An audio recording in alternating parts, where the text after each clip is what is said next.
సోమవారం నాడు బక్రీద్ పండుగ సందర్భంగా కాంగ్రెస్ పార్టీ భువనగిరి ఎమ్మెల్యే కుంభం అనిల్ కుమార్ రెడ్డి పెట్టిన పోస్టులో జరిగిన పొరపాటుపై ఆయన క్షమాపణలు చెప్పారు.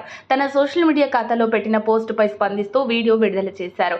వీడియోలో ఆయన మాట్లాడుతూ బక్రీద్ సందర్భంగా ముస్లిం సోదరులకు శుభాకాంక్షలు తెలియజేస్తూ సోమవారం తన సోషల్ మీడియా ఖాతాలో పెట్టిన పోస్టులో పొరపాటు జరిగిందని, పోస్టర్ వెనుక భాగంలో మేక ఉండాల్సింది గోవును పెట్టారని, అది కావాలని చేసింది కాదని తమ సోషల్ మీడియా విభాగం వారు ఇంటర్నెట్లో దొరికిన ఫోటోను పొరపాటున పెట్టి పోస్టు చేశారని ఎమ్మెల్యే కుంభం తెలిపారు.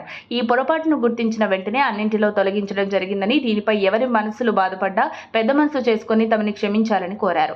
తాను కూడా ఒక రామభక్తున్నే అని, తాను పుట్టిన వెలుగొండ మండలంలో చిన్ననాటి సాంప్రదాయాలు ఖచ్చితంగా పాటించారని, హిందువులు అందరూ కూడా సంస్కృతి సాంప్రదాయాలు పాటించాలని కోరుకుంటున్నానని అన్నారు. ఈ పోస్టుపై ఎవరి మనసు బాధపడినా అందరికీ మరోసారి క్షమాపణలు తెలుపుకుంటున్నానని, ఇంకోసారి ఇలాంటి పొరపాట్లు జరగకుండా తమ సోషల్ మీడియా విభాగంపై చర్యలు తీసుకుంటారని ఎమ్మెల్యే అనిల్ కుమార్ రెడ్డి స్పష్టం చేశారు. మరిన్ని అప్డేట్స్ కోసం మా కాయ్ టీవీని సబ్స్క్రైబ్ చేసుకోండి.